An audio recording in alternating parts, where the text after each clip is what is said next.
Kedaulatan suatu bangsa sejatinya tidak hanya ditentukan oleh kekuatan militer atau kapasitas ekonomi, tetapi juga oleh kemampuannya mengendalikan sumber-sumber kehidupan rakyatnya. Dalam hal ini, pangan menempati posisi strategis sebagai instrumen vital. Negara yang tidak mampu menjamin pangan bagi warganya akan berada pada posisi tawar yang lemah dalam percaturan global, serta rentan terhadap tekanan politik dan ekonomi dari negara lain. Untuk itu, pemerintah mendorong penguatan sistem pangan untuk keberlangsungan masa depan bangsa.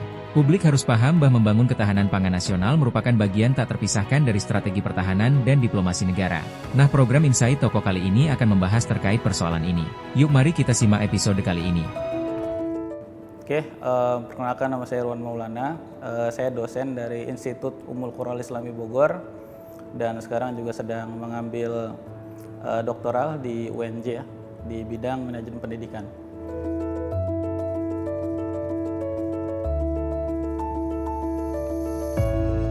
Tentu sangat vital ya, karena pangan ini terkait dengan kedaulatan sebuah negara ya. Bahkan pangan ini suatu ujung tombak, dan pangan ini kan dia mulai berdasarkan dari sejarah peradaban manusia ya. Dan ini tidak bisa dilepaskan dari pangan seperti itu. Nah, banyak negara-negara yang memang pernah mengalami krisis pangan dan kemudian berdampak pada ketidakstabilan negara tersebut. Kita ambil misalkan 2011 ya, di Afrika Utara dan di Timur Tengah waktu itu. Nah, itu kan karena permintaan gandum waktu itu tinggi karena dia tidak bisa memenuhi kebutuhan komoditasnya tersendiri. Nah, akhirnya ketika impor gandum itu menurun, nah akhirnya terjadi chaos seperti itu. Itulah awal mula Arab Spring terjadinya karena krisis pangan.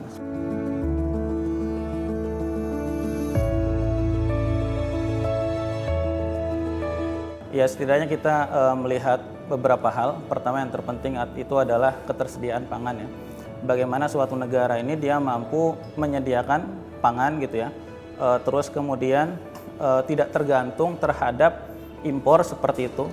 Ya memang kalau misalnya kita lihat negara kita ini kan ada hal-hal tertentu yang memang harus impor seperti gandum ya. Cuman kalau kita mengikuti perkembangan informasi yang disampaikan oleh Kementan, nah Indonesia ini juga ternyata sedang berupaya menanam gandum seperti itu. Nah, tentu ini dilakukan untuk menutup ya impor-impor ini gitu kan. Dan yang kedua adalah terhadap akses ya. Dan ketiga adalah pemanfaatan seperti itu. Nah, ini setidaknya dari ketiga indikator ini kita bisa mengukur sejauh mana negara berhasil memenuhi ketiga indikator ini, seperti itu.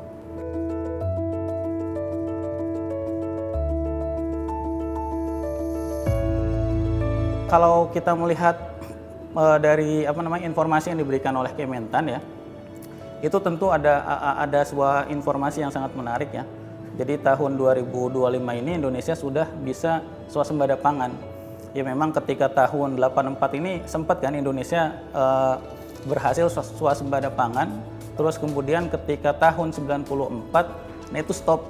Nah, akhirnya ide dari Prabowo ini menjadi sebuah gagasan lah yang harus kita apresiasi ya. Karena memang Indonesia ini kan lumbung padi, pernah menjadi sebuah lumbung padi, lumbung pangan seperti itu. Nah, terus kemudian dari sisi misalkan kita melihat gandum ya, karena gandum ini kan mau tidak mau kita harus import ya, seperti itu. Nah, ini kalau kita melihat berita dari Kementan gitu, nah ini Indonesia berupaya bagaimana menanam gandum sendiri gitu kan, supaya memang kita tidak ketergantungan terhadap impor. Nah, bangsa yang ketergantungan terhadap sebuah impor, maka ini akan mengganggu stabilitas kedaulatan sebuah negara. Nah, terus kemudian dari sisi penghasilan petani juga ya, kalau saya soroti itu dari jagung ya, petani jagung. Nah, ini pemerintah sudah menetapkan harga standar ya. Nah, informasi yang saya dapat itu standarnya sekitar 5.500 ya. Nah, kenapa pemerintah ini perlu menetapkan standar? Karena memang khawatir nanti hasil panennya itu dimainkan harganya oleh para tengkulak-tengkulak. Maka pemerintah perlu hadir untuk menetapkan harga itu.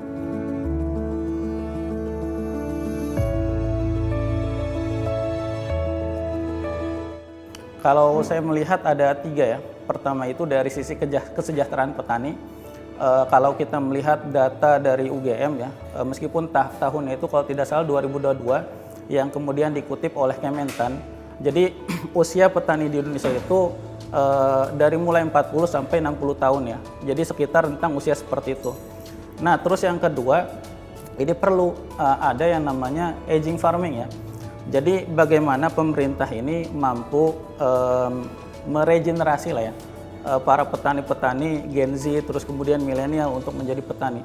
Nah, salah satunya apa? Ya salah satunya adalah mensejahterakan penghasilan petani. Ini kan banyak kasus ya teman-teman semuanya. Jadi kenapa misalkan ada orang dia punya lahan banyak terus kemudian dia bertani terus kemudian gagal panen, atau misalkan hasil dari panennya itu tidak memenuhi modal gitu ya. Akhirnya mereka beralih fungsi seperti itu. Itu pertama. Terus yang kedua dari sisi iklim. Nah, ini juga apalagi kita kan dihadapkan dengan climate change gitu. Nah, ini bagaimana kita pemerintah dan masyarakat ini harus bersama-sama gitu ya membaca, mengurangi perubahan-perubahan climate change seperti ini. Nah, terus yang ketiga adalah akses teknologi. Nah, ini penting. Nah, inilah peran-peran anak muda seperti itu ya. Karena kan anak muda itu cekatan, mereka sudah agile terhadap teknologi gitu ya. Berbeda, mohon maaf, dengan generasi-generasi sebelumnya, misalkan generasi boomers. Generasi boomers itu ketika mereka sudah tumbuh, ya kan, terus kemudian ketika mereka sudah tumbuh, teknologi ini baru berkembang. Berbeda dengan Gen Z. Gen Z itu ketika mereka lahir, teknologi itu sudah mulai muncul, jadi hidup itu bebarengan, dan ini harus ada kolaborasi seperti itu. Jadi ada 3 hal ya. Pertama itu dari tantangannya dari sisi SDM ya, yang berkaitan dengan penghasilan petani. Yang kedua adalah climate change ya, perubahan iklim, dan yang ketiga adalah dari sisi teknologi.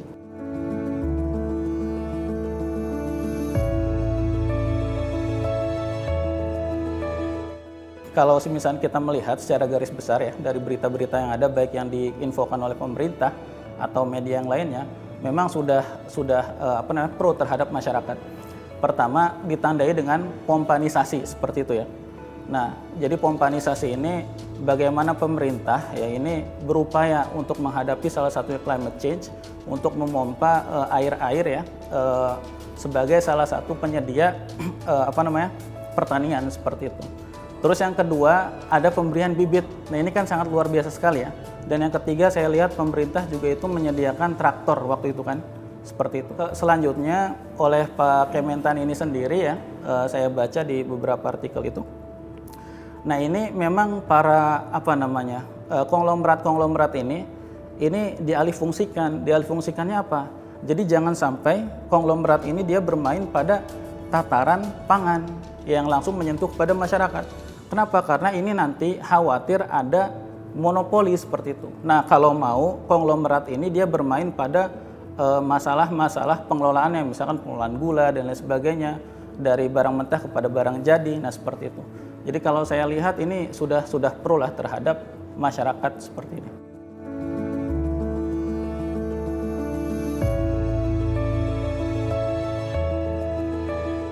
Ya, tentunya harus ada sinergi ya. Kalau dari pemerintah mungkin dari sisi kebijakan ya. Saya kira ada kurang lebih 17 impres ya dalam waktu Prabowo dilantik 2024 sampai sekarang mungkin kurang lebih setahun lebih lah ya. Itu sudah ada 17 impres yang memang ini sebagai sinyal dari pemerintah akan setuju lah dengan atau pro terhadap para petani gitu, terhadap masyarakat. Nah, terus yang kedua, peran masyarakat ini sebagai social control terhadap kebijakan-kebijakan pemerintah dan lain sebagainya. Terus juga masyarakat juga bisa misalkan menyediakan lahan kosong untuk ketahanan pangan, misalkan menanam cabai dan lain sebagainya. Kebetulan di rumah saya juga itu sudah melakukan seperti itu. Jadi karena ada lahan kosong, nah itu fokus untuk menanam cabai seperti itu. Jadi intinya harus ada sinergitas ya seperti itu antara pemerintah dan masyarakat.